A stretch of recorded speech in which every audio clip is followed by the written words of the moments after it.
বলতেছেন, যখন তোমরা কোরআন শুনবা চুপচাপ বসে যাবা। এক নাম্বার কাজ হচ্ছে চুপচাপ বসে যাওয়া। দুই নাম্বার কাজ হচ্ছে মনোযোগ সহকারে কোরআন শ্রবণ করা। যদি এই দুইটি কাজ বান্দা করতে পারো, তাহলে আমি আল্লাহ রাব্বুল আলামিন তোমাদের উপরে রহমত বর্ষণ করব। বলেন সুবহানাল্লাহ।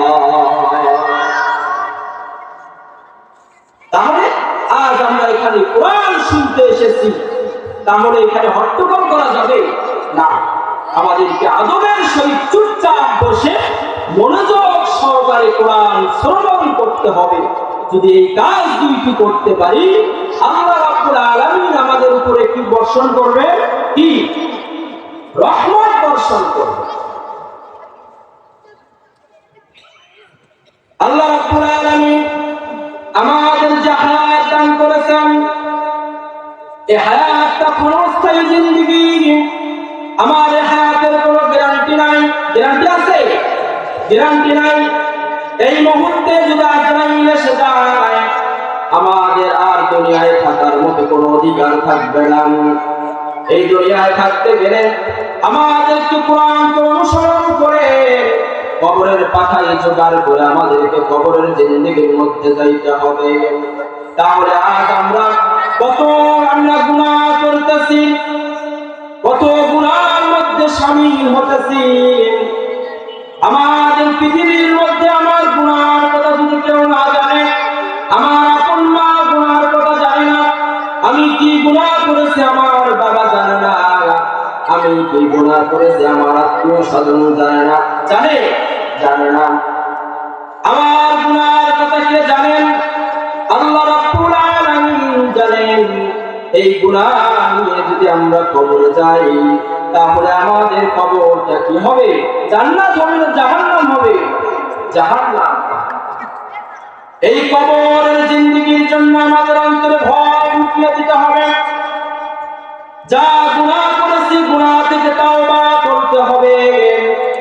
আজ এই যুবক ভাইরা যে একটা জান্নাতের বাগান তৈরি করেছেন, এই জান্নাতের বাগানের মধ্যে এসে বসে আমরা যদি আল্লাহ তাআলার কাছে ফরিয়াদ জানাইতে পারি, ওগো মালিক, জীবনে অনেক গুনাহ করে ফেলেছি, আমার আত্মীয় স্বজন জানে না, আমার মা জানে না, আমার বাবা জানে না, কত গুনাহ করে ফেলেছি, গুনাহ করতে করতে জীবনটা শেষ করে দিয়েছি। গো মালিক, গুনাহের দিকে যদি আমরা ঘৃণা পোষণ করি, ওরা আল্লাহ তাআলার কাছে যদি আমরা চোখের দুইটি চোখের পানি ফেলে যদি আল্লাহর কাছে ফরিয়াদ জানাইতে পারি, আল্লাহ রাব্বুল আলামিন আমাদের জিন্দেগির গুনাহ খাতাগুলো মাফ করে দেবেন। বলেন সুবহানাল্লাহ। এই জন্য আল্লাহ রাব্বুল আলামিন বলেন, ইল্লা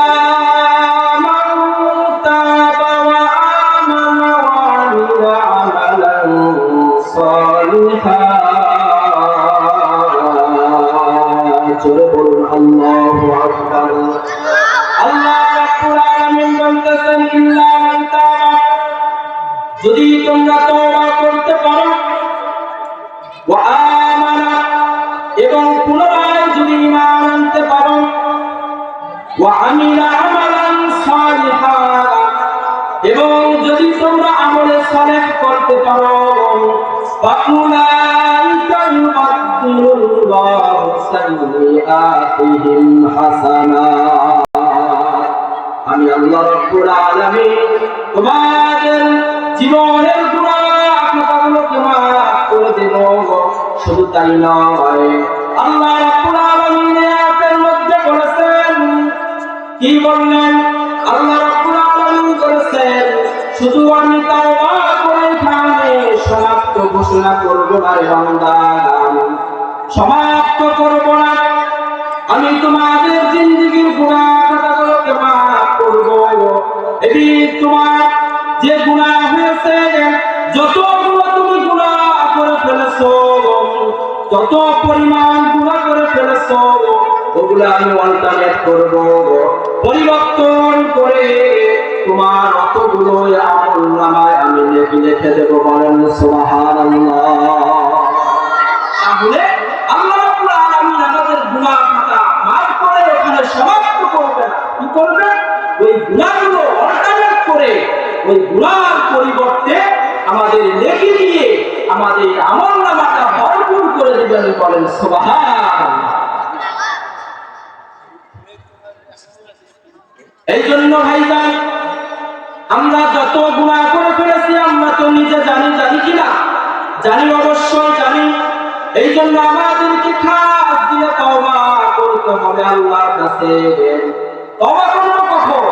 মৃত্যু যখন শয্যায় সজ্জিত হতে হবে না, এখন থেকে আমাদেরকে সাইয়্যিদুল ইস্তিগফার করতে হবে, আল্লাহর কাছে বেশি বেশি করে তওবা করতে হবে। তাহলে আল্লাহ রাব্বুল আলামিন কি করবে?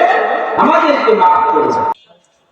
আল্লাহ রাব্বুল আলামিনের হাবিবের সাহাবা হযরত ওমর ফারুক রাদিয়াল্লাহু তাআলা আনহু একদিন তার বাসা থেকে নবী করিম সাল্লাল্লাহু আলাইহি ওয়াসাল্লামের কাছে যাওয়ার জন্য রওনা দিয়েছেন। দেখেন কি রকম আল্লাহ রাব্বুল আলামিন দয়াময়, কি রকম আল্লাহ রাব্বুল আলামিন আমাদের কিভাবে গুনাহ খাতাগুলোকে মাফ করবেন। এই জন্য আমরা গভীর মনোযোগ দিয়ে শুনি। হযরত ওমর ফারুক রাদিয়াল্লাহু তাআলা আনহু পথ বেয়ে নবীজির দরবারে যাওয়ার জন্য বের হয়েছেন। প্রতিমধ্যে এক যুবককে লক্ষ্য করলেন। এক যুবক প্রতিমধ্যে ওই যুবক পথের মধ্যে বসে আহমার করে বাচ্চা শিশুর মতো কান্নাকাটি করতেছেন। হযরত ওমর ফারুক রাদিয়াল্লাহু তাআলা আনহু ডাক দিয়ে বললেন, ওরে ভাই যুবক, তোমার কি হয়েছে? তুমি এইভাবে কেন কান্নাকাটি করতেছো রে যুবক? তোমার কি হয়েছে আমাকে একটু বলো। যুবক কোনো কথা বলে না, যুবক চুপচাপ কান্নাকাটি করতেছে। ওমর ফারুক রাদিয়াল্লাহু তাআলা আনহু ডাক দিয়ে বললেন, রে যুবক, তোমার কি হয়েছে? তুমি একবার আমাকে বলো। যুবক বললেন,